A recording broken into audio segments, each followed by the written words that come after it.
Hello good morning friends. Manish पाठशाला में आपका फिर से स्वागत है। आज हम क्लास 10th के प्रोज सेक्शन का चैप्टर 1 द पेश फॉर लिविंग, जिसके राइटर है आर.सी. हचिसन, इसका समरी हिंदी में जानेंगे।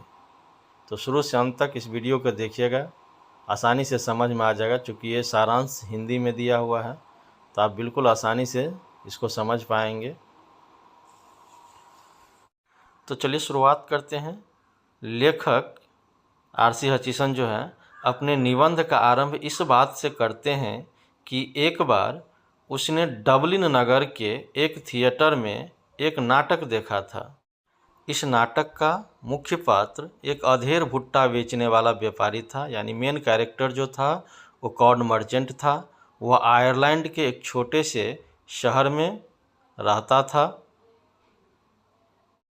इस बेचारे के जीवन में अनेक समस्याएं थी और उसके ऊपर से वह कमज़ोर दिल का भी था, यानी हर्ट डिकी था उसका। इससे उस कमज़ोर हृदय के व्यक्ति पर अनावश्यक दबाव पड़ता था और वह विचलित हो उठता था। जीवन की इस तीव्र गति से सामंजस्य बैठा पाना उसके लिए कठिन होता। कभी कभी वह घबराकर चीख उठता। लोग कहते हैं कि आज हवाई जहाज़ 1000 मील प्रति घंटा की गति से उड़ता है। उसके लिए यह अजीब सूचना होती। उसे मनुष्य की यह गति बिल्कुल पसंद नहीं आती थी। उस अधेड़ व्यक्ति की यह उक्ति उसके उद्धार शायद उस नाटक का एक हास्य प्रसंग जैसा लगे, पर आज के आयरिश लोगों की जीवन की एक सच्चाई को अभिव्यक्त करता है। यह कथन उसकी अंतरात्मा की सोच को भी उद्घाटित करता है। अपने निबंध के तीसरे पैराग्राफ में लेखक कहता है कि वह आज के जीवन की गति को अस्वीकार नहीं करना चाहता। लेखक कहता है कि उसे 90 मील प्रति घंटे की गति से गाड़ी चलाना अच्छा लगता है, लेकिन उसकी यह शर्त होती है कि उसे इस गति से अपनी गाड़ी चलाना पसंद नहीं। उसे लंदन में रात का भोजन और दूसरे दिन तक का खाना न्यूयॉर्क में लेना भाता है। पर यह ठीक है कि तेज गति से यात्रा में यात्री यात्रा के आनंद से वंचित रह जाता है। अगर आप समरसेट या स्पेन में किसी ग्रामीण बस सेवा से यात्रा करें तो उसका एक अलग ही आनंद आपको प्राप्त होगा।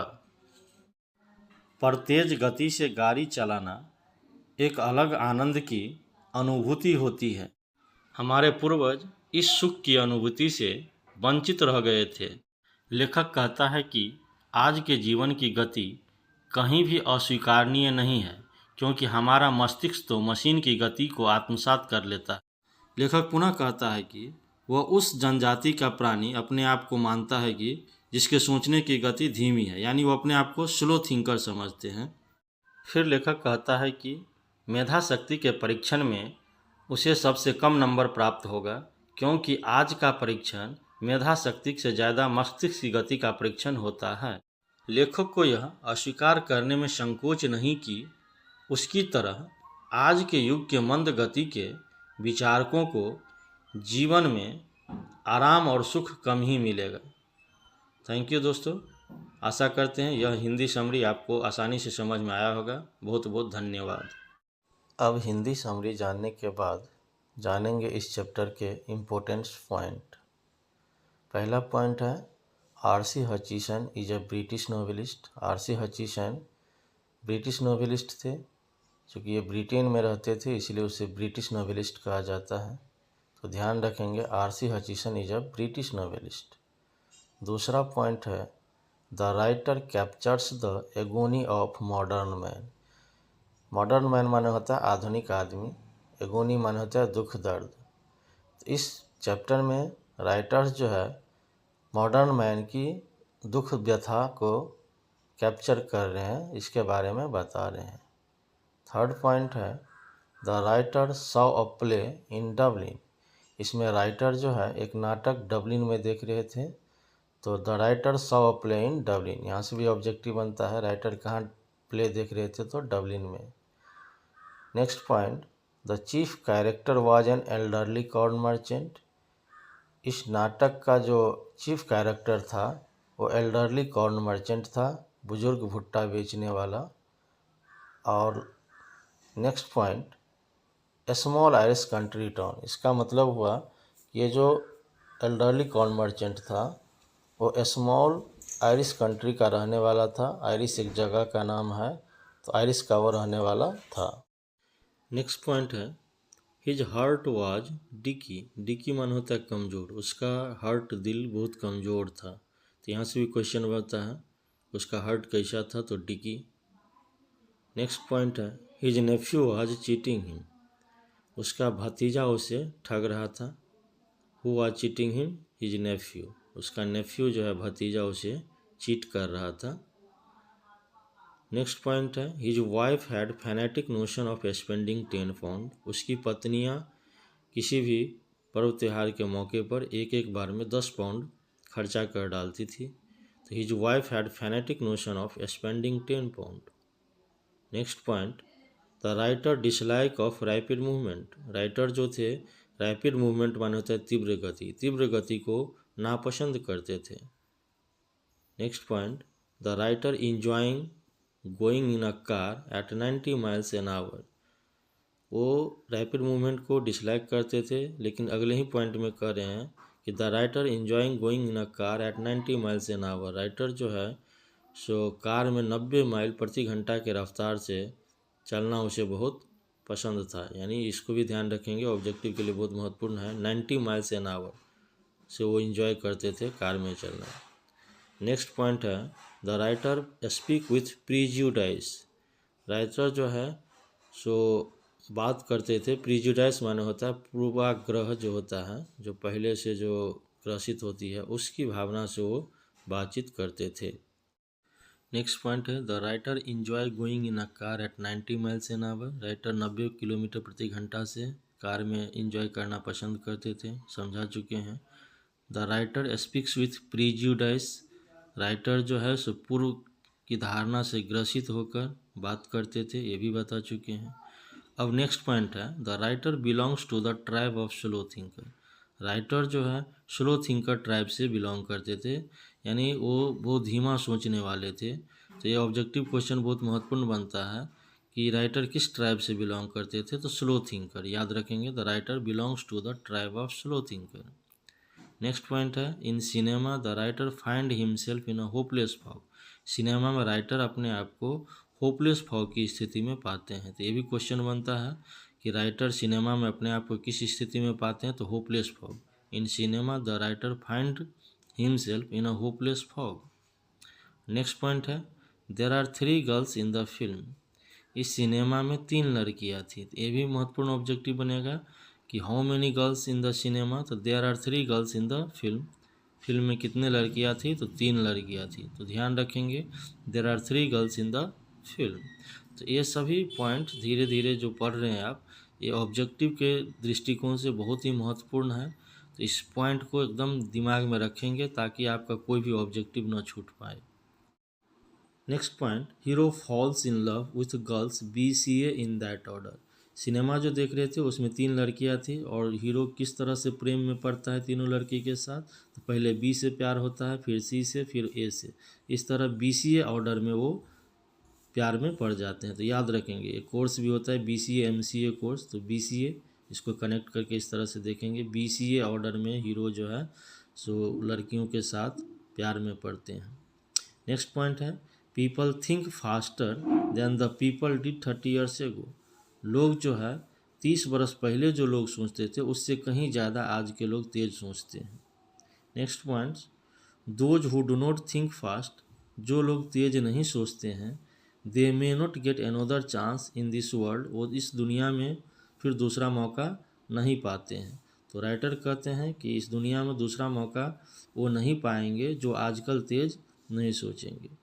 तो ठीक है, ये सभी पॉइंट्स जो थे बहुत ही ऑब्जेक्टिव के लिए महत्वपूर्ण है। इन सभी पॉइंट्स को आप ध्यान रखेंगे ताकि आपकी ऑब्जेक्टिव जो है सो आसानी से क्लियर हो सके। अब चलते हैं हम लोग बारी बारी से एक एक करके इसी पर बेस्ड ऑब्जेक्टिव को सॉल्व करेंगे। अब आपको आसानी से सभी ऑब्जेक्टिव सॉल्व हो जाएगा, तो बने रहिए, इस ऑब्जेक्टिव को देखते हैं।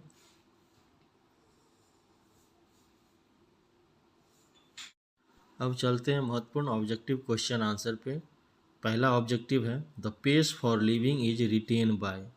पेस फॉर लिविंग लिखा गया है option A Mahadevi Verma, B RC. Hutchinson, C Toni Morrison, D Satyajit रे।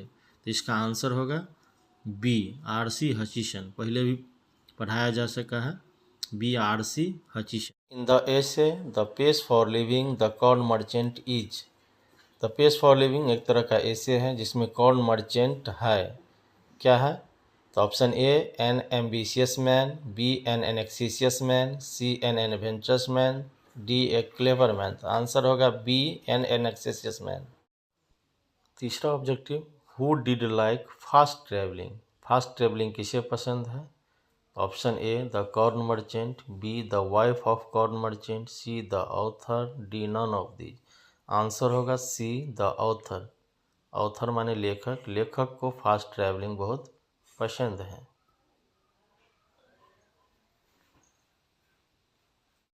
अगला ऑब्जेक्टिव है who did not dislike the rapid movement of life. किसे जीवन के तीव्र गति नापसंद नहीं था? तो आंसर होगा इसका option be the author. Option be the author writer को, लेखक को अपने जीवन में तीव्र गति नापसंद नहीं था। नेक्स्ट क्वेश्चन है in the pace for living the writer captures the agony of dash dash man. Option है modern, ancient, future, uncivilized. Answer होगा इसका option A modern. In the pace for living the writer captures the agony of modern man. तो इसका answer याद रखेंगे option A modern man. अगला question है R C. Hutchison was a American novelist, British novelist, French novelist, Indian novelist. तो इसका answer होगा option B British novelist. RC. Hutchison was a British novelist.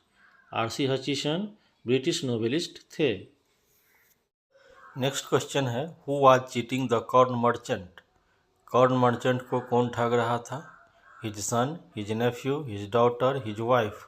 तो आंसर होगा option B his nephew. His nephew was cheating the corn merchant. Corn merchant का भतीजा उसे ठग रहा था। नेक्स्ट क्वेश्चन है who had the fantastic notion of spending 10 pound on a holiday. एक छुट्टी के अवसर पर 10 पाउंड कौन खर्च किया करती थी? तो इसका आंसर होगा option D wife of corn merchant. Corn merchant की पत्नी एक छुट्टी के अवसर पर 10 पाउंड खर्च किया करती थी। नेक्स्ट क्वेश्चन है where did author see a play in which a corn merchant was the chief character. लेखक कहाँ नाटक देखा था जिसमें चीफ कैरेक्टर के रूप में कॉर्न मर्चेंट था? तो इसका आंसर होगा ऑप्शन बी डबलिन। डबलिन में एक नाटक देखा था जिसका चीफ कैरेक्टर कॉर्न मर्चेंट था। अगला क्वेश्चन है slow thinkers have a disadvantage when it comes to earning a. Option होगा money, running, living, fighting. Answer है option C living. Slow thinkers have a disadvantage when it comes to earning a living. Option C. Next question है which tribe did the author belong. Author यानी लेखक किस tribe से belong करते थे? तो इसका आंसर है option B slow thinkers. The author belongs to the tribe of slow thinkers. तो याद रखेंगे option B slow thinkers. Next question है how many girls were there in the film. Film में कितनी लड़कियां थी? तो इसका ऑप्शन है 2, 3, 4, 5। आंसर होगा option B 3। 3 girls were in the film. Film में 3 लड़कियां थी। Next question the main character in the play which the author saw was a an dash dash corn merchant. लेखक जिस नाटक को देख रहे थे उसके मेन कैरेक्टर में कौन था? Elderly, handicapped, young, uncivilised. तो आंसर होगा elderly corn merchant. Option A elderly corn merchant. Next question the pace for living is a story, an essay, a drama, a poem. तो आंसर होगा option B an essay. The pace for living is an essay. The pace for living एक essay है। Next question, the author of the pace for living enjoyed going in a car eight.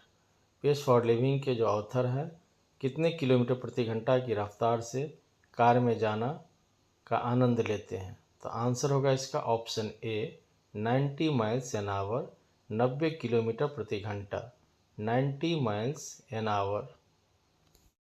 Next question है, the author does not dash dash dash rapid movement. तो इसका answer होगा option A like. The author does not like rapid movement. Author rapid movement को पसंद नहीं करता था। अगला question, in cinema there are rapid change of dash dash dash. तो इसका आंसर होगा option D scene and action. In cinema there are rapid change of scene and action. Cinema में सीन और एक्शन में रैपिड चेंजेस होता है। Next question 18 number, in the cinema after dash dash the corn merchant had to turn to his wife for enlightenment। इसका answer होगा option A 2 और 3 minutes. हर एक 2 और 3 मिनट पर राइटर को सिनेमा में अपनी पत्नी के तरफ मुड़ के देखना पड़ता था। Next question number 19, the author enjoy in a car at dash dash dash. इसका आंसर होगा option C 90। The author enjoy in a car at 90। Author 90 kilometre प्रति घंटा की रफ्तार से कार में इंजॉय करते थे। अब लास्ट क्वेश्चन इस चैप्टर का क्वेश्चन नंबर 20 है, hero falls in love with girls in order. तो आंसर होगा ऑप्शन ए BCA। हीरो BCA क्रम में लड़कियों के साथ प्यार में पड़ता है। Hero falls in love with girls BCA in order. Thank you दोस्त, थैंक यू।